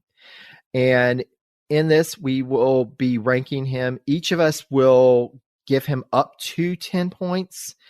And for the two of you, basically, I've already got it in the spreadsheet. We'll take your 2 points, but each of you have an opportunity to go up to 10 points, but then your 2 totals will be divided by 2. Yeah. So what are your initial thoughts on his overall career? Well, he's sort of done everything, whether or not it was, groundbreaking or successful or influential. That's not necessarily the case, but he's done everything. Sort of local Delaware politics, the Congress, Senate, ambassadors, fact-finding missions, the Burr trials, other trials, and everything. It's just, it's hard to keep track of, despite us writing notes down whilst you were talking. He's been involved in everything, but not necessarily successful and not necessarily like physically present in some of the, it's sort of step one is turn up to work when you're needed. But he didn't necessarily do that all the time. But I don't know. What do you think, Rosa? Yeah, no, like you say, he's done so much, and it's also interesting because he had so much of his career after being Attorney General, which again, looking at it with some 21st century eyes, when that's sort of what people retire from, those kind of roles. It's interesting to see what he then goes on to do. And I agree with you, Chris. And then also there's his private practice and the labor law case. And so, I don't know, it's all quite sort of man, maybe lukewarm and putters along. And then occasionally there's interesting spikes, like with the Burr case or with going to South America or, things like that. And I think the sort of the struggle is, or whilst we might think it's really interesting, and it might have been super interesting at the time, like you said, how effectual and how great was he at actually doing the job rather than how interesting it is. So I don't think anything was super, oh wow, let's write 5 books about his opinion on this trial or something like that. But he also seems to lack sort of an oomph, a sort of a go-getter, because he just sort of seems to land himself in these roles. Like, he's born with a name like Caesar into a family where his father is already sort of a politician. His uncle signed the Declaration of Independence. I mean, you can't be more born into early political life in the US as a nation state than that. And then he's sort of like, the president asks him to do stuff and he's given these jobs, and it's not like he's out there but maybe people weren't at the time out there winning the popular vote and kind of having that passion behind them. Yeah, he just seems to sort of go where people tell him to go and do what they tell him to do. Exactly. And also, one of the things that you said is kind of sticking in my mind, that, kind of got this line and then occasional like blips of things, but and this isn't necessarily, I mean, he hit on so many different levels of government, of offices, and so, it's definitely not, at least for me, not in the lower ranges, but how high can he really get? Because what did he really do in those offices? We have a couple of places that are, you do see a bit of importance and historic relevance, but those are exceptions to the rule. It's not like his entire career was impactful to history. Yeah. And so then I think there's not even a massive sort of scandal in a sort of personal or political sense. There's no, and we'll get to that in a different category. But now it's all just a bit meh. But then I suppose he does nothing majorly wrong. I mean, he loses the Burr case by not setting that up very well, and that's so personally motivated anyway. So, he doesn't achieve maybe anything noteworthy, but he then also doesn't mess anything up completely. Yeah. I'm thinking like a 3 or a 2 is tough. Based on not messing anything up, I'm going to go a little bit higher and say maybe 5. Wow, okay. Like a solid meh. I'm pretty harsh. I think you're going to say 2. All right. Well, that'll make it a good average from both of us. What are your thoughts, Jerry? I think I'm gonna. Also, I think I'm closer to you. I think a 5 here, because he is somebody. He did have a lengthy career. He had a career where he achieved numerous offices. It seems like he was a pretty well-connected person. He ended up later in his career becoming a diplomat, and he remains kind of relevant in the political landscape, even if he's not necessarily a leading force in it. He's still got kind of his pulse on the political landscape. He's there and he's succeeding. It's not that he has a firm agenda that he's moving through. It's more he's just riding the wave and trying to help the larger cause. And yeah, I think I might go to a 3 because it wasn't just Jefferson. It was like Monroe came back to him. So it was there, like you said, it wasn't just because of one person. The length of it is quite hard to picture. So yeah, I will go with 3. You guys can stick with 5. And so that gets him a 9 for this first round. But now let's zoom in on his impact as a cabinet member. So the go-getter round, this round looks at the impact of the cabinet member during their time in the cabinet. And so again, just like with the last round, we can each award up to 10 points. I mean, I think his time as Attorney General is one of the weaker times of his career. Like, that's where he does the least. The second half of it, he's hardly replying to replying when they do want his opinion, and when he occasionally chips in, it's to express a personal opinion on not liking the character of this British ambassador. I mean, he gets the job because Jefferson wants him, and he says what Jefferson wants him to say, and then yeah, and he literally doesn't go get him because he doesn't get Burr in the sort of the headline, like, oh yeah, my name's Caesar Rodney, I was Attorney General. Then the next line is, I tried to prosecute Burr and it didn't work. So that's sort of like the headline failure, I guess, in that sense. And because, it was a transition from 2 presidents from the same party, like he didn't, like you said, it was just easier to leave him in rather than giving him, it wasn't like Jefferson giving him a new post sort of thing, creating, we need to appoint everybody. It was just, easier to say, oh, well, let's keep him in, I guess. And in our page of notes, there's sort of a tiny little bit that we wrote about the Attorney General bit, and the other bit was like, oh, he went to Argentina, oh, he was in the Delaware Senate, oh, he did this, he did that. And so I think I might stick with one of my lower end of the spectrum for this one. I think I might go back to my original 2. I will say 3, only because I like the way he resigned.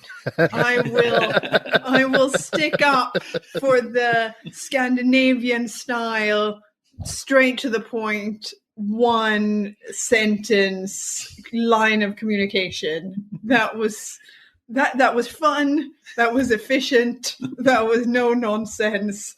And then it's made even better by the fact that, kind of actually in his heart, he has this ranty other letter, bitter ranting of how awful everything is, but that he doesn't send. Because I liked that bit, I'll give him a 3. And I think there are a couple of things here. So first of all, to be fair to him, with the Attorney General position, not having control of a department, by its nature, there's already something against anybody in this office. It's like, how much influence can you have? With that said, I think we see figures like Levi Lincoln, who occupied the same post and was a prominent member of the cabinet. He was somebody that Jefferson turned to on a regular basis for advice, not just about legal matters, but also the politics.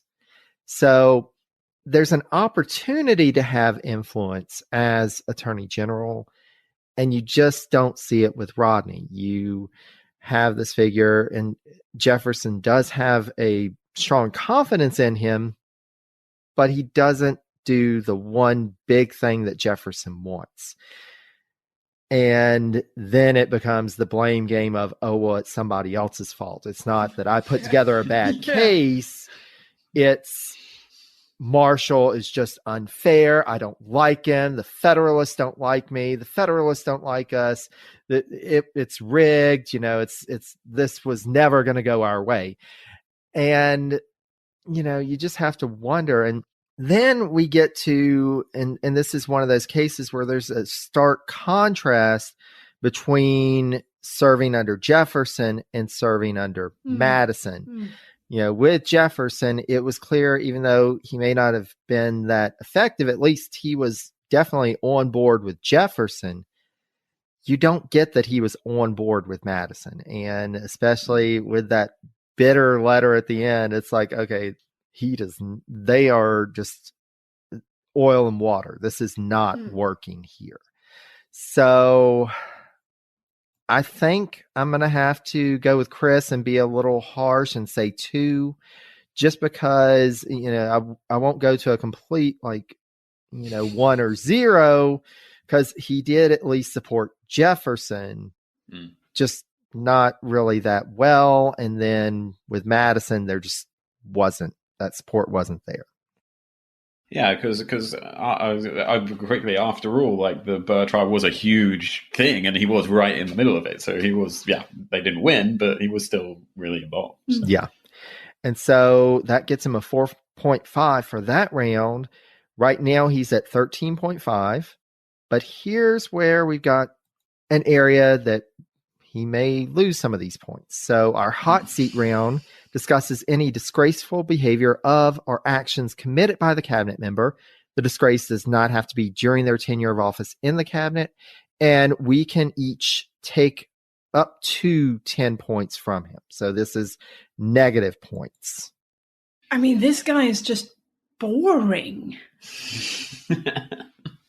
Yeah, outside of the Burr trial, which from a legal and the political perspective of the whole thing of the president trying to get this person and that side of things, which is certainly high up. But yeah, you were thinking of yeah, I mean, I was thinking maybe I have a high expectation on scandals, because we say with our we don't have any cabinet members in our timeline of Swedish history yet.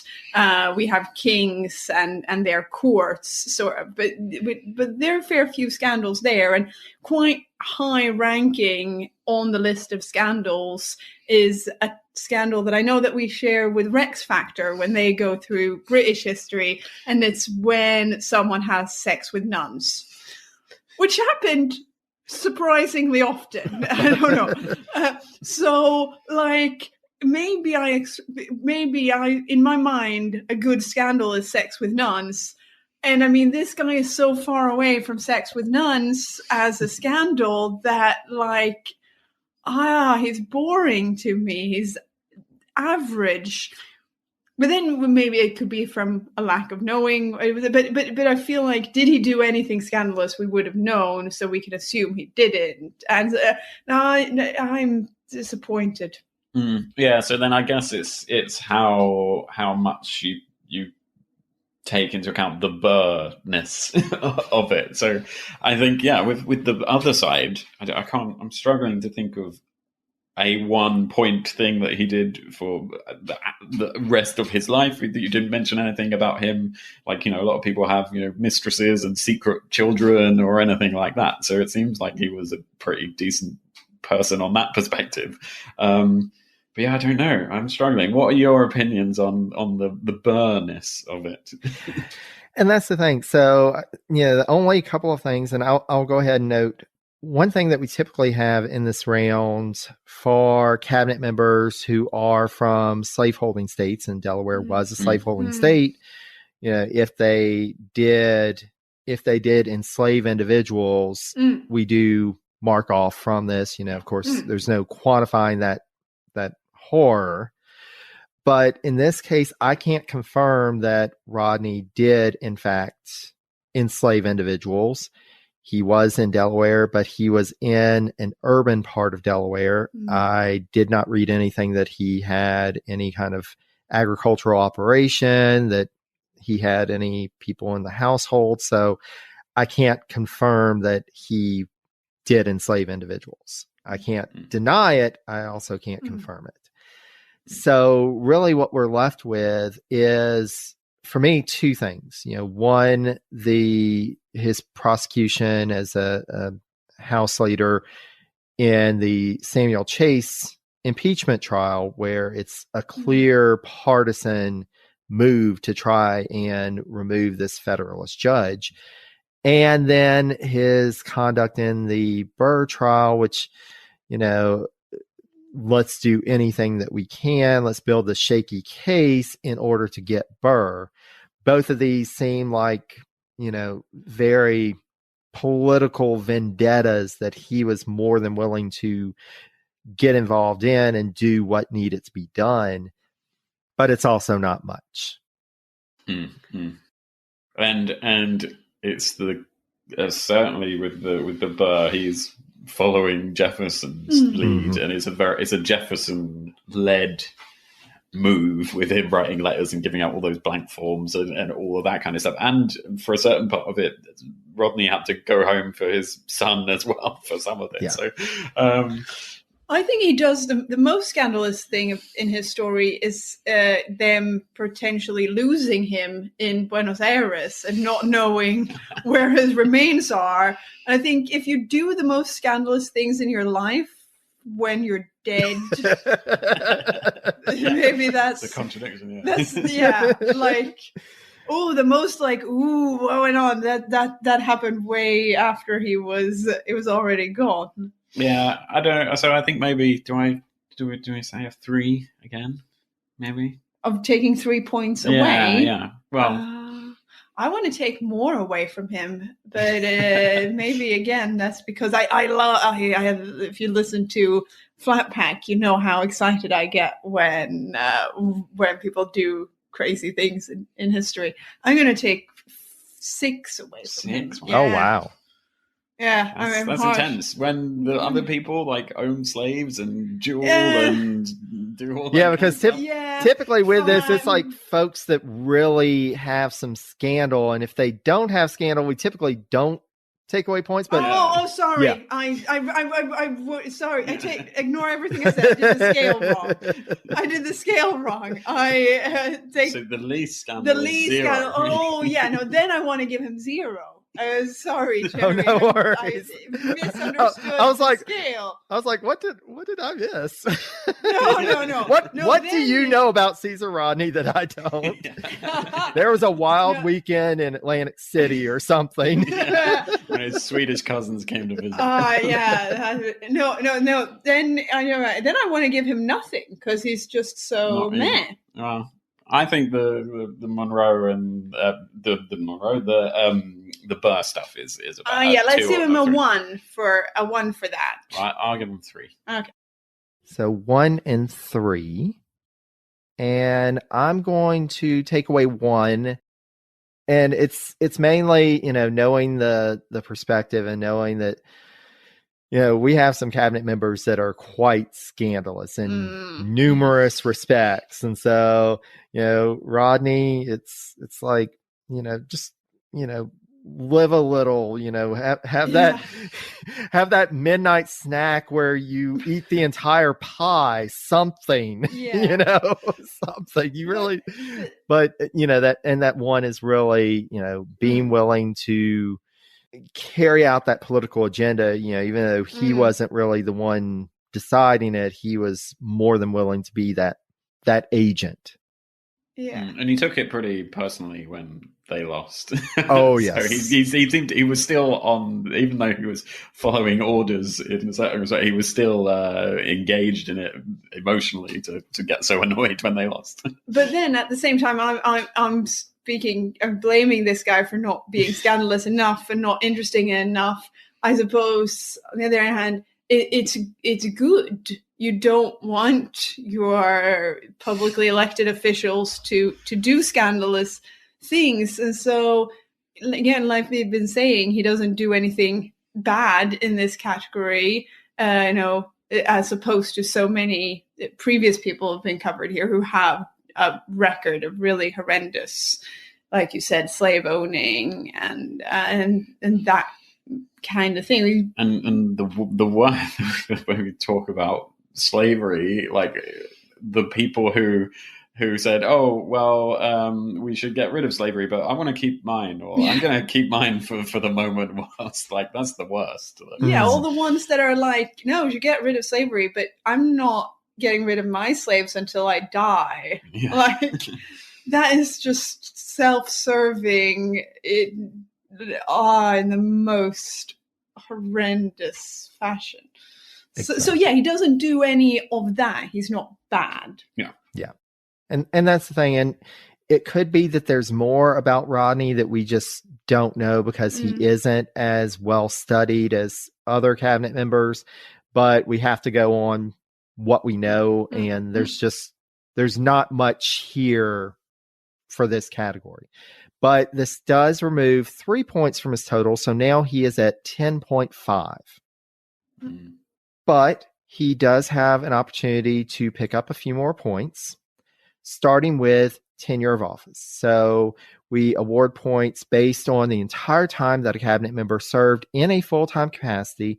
And even though the Attorney General position is a part-time position, we do still consider it. He was Attorney General even when he really had nothing to do. So we do still consider this as he was a full-time Attorney General.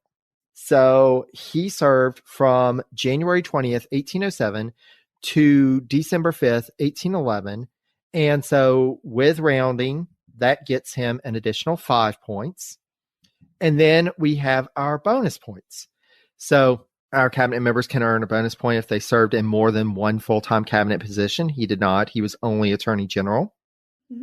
He does earn an extra bonus point because he served as a full-time cabinet member in more than one presidential administration. He served with under Jefferson and Madison, so he earns a point there. But even though he somehow stumbled into so many offices, Caesar A. Rodney did not become president. So he doesn't get that point.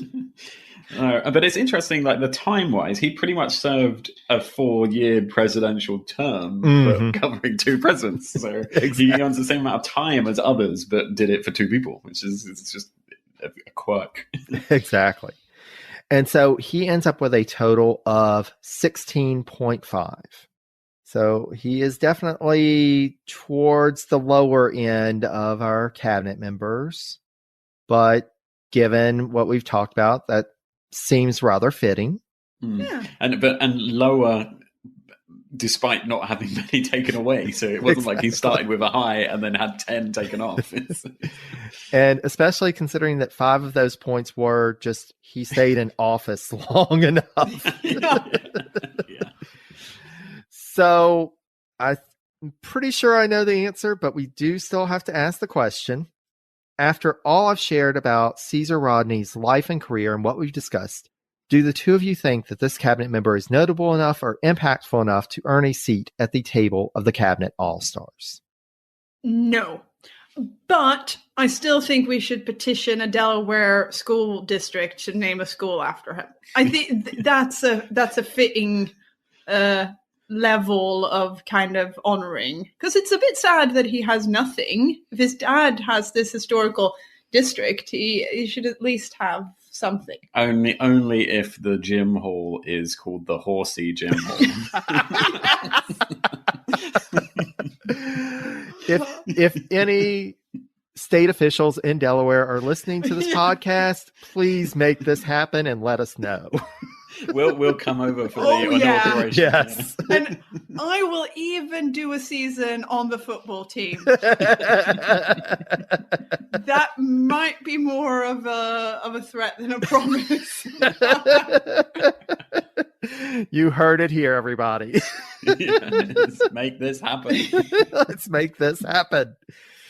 Yes. I mean, and to be fair, again, with the Attorney General position at the time, we have yet to have an Attorney General who actually gets a seat at the table, just because I think the closest was Levi Lincoln, but even with him, that didn't happen. But Rodney just did not, he's not the guy that you would want a seat at the table. But he did enough that he deserves a high school or middle school or something, a park bench, something named after him. Yeah. He did a mediocre job in a mediocre role. Yes. But at the same time also didn't mess anything up or do anything too bad, professionally or personally, it seemed. Well, and this is probably the longest anyone's ever had a conversation about it for, like, since like his actual children died. So, yeah. I'm picturing his campaign slogan: Caesar A. Rodney. It could be worse. It could be worse. I'm better than a horse.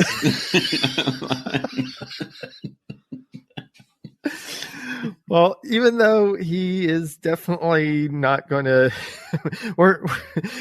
we haven't found something miraculous about him.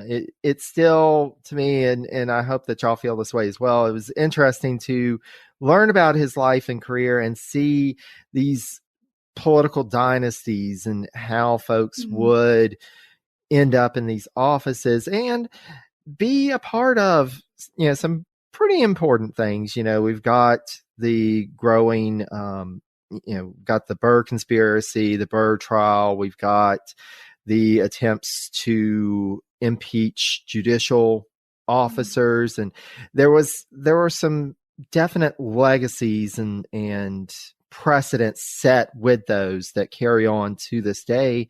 And then likewise with the Spanish-American revolutions and the U.S. trying to decide how to navigate that, the fact that he had a role in that, it's interesting to see that even this character that just kind of stumbled into offices, he still was involved in these key points in American history. So I hope that y'all feel that, this longest conversation of Caesar A. Rodney today.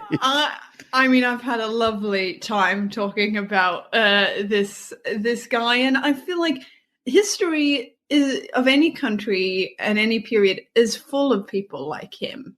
History is full of the people, but still by their action, they form the course that our countries took through history, like you said. Absolutely. And if nothing else, Caesar A. Rodney gave us an opportunity to finally talk to one another. This was wonderful. Yes. This was excellent. So much fun. Thank you so much for having us. And we'll have to see I don't know how long it's going to take for us to get to this point in our podcast, but when Swedish people start in coming over to America in big numbers, we'll have to get you on ours or invent a completely random reason for you to come and speak to a flatback audience. Yeah, and I hope that a few of lost my train of thought. Yeah. I hope that the listeners enjoyed this as much as we enjoyed recording it. Yeah, exactly. Absolutely. And likewise, I encourage our audience, once you're done with this episode, please go and check out Flatpack History of Sweden if you haven't already. Like I said, if you are a presidencies listener and you like that in-depth, trying to explore the nuances, that is a podcast that you need to check out. So thank y'all so much for being here. Thank you so much to our audience for listening. I hope that everybody feels that they've learned a bit more. And like you said, Elsa, these characters that may not get all of that spotlight and may not even seek it out, they are just like us. They are individuals that are part of history. And so it is fascinating to see them and how they approach the history that they're a part of. So thank y'all so much for exploring this with me. Thank you so much for being here. And thank you so much for your friendship and continued support of Presidencies. I cannot say how much I greatly appreciate y'all. Oh, likewise. Thank you so much. So everyone, until next time, stay safe and healthy, be kind to one another, and take care, dear friends.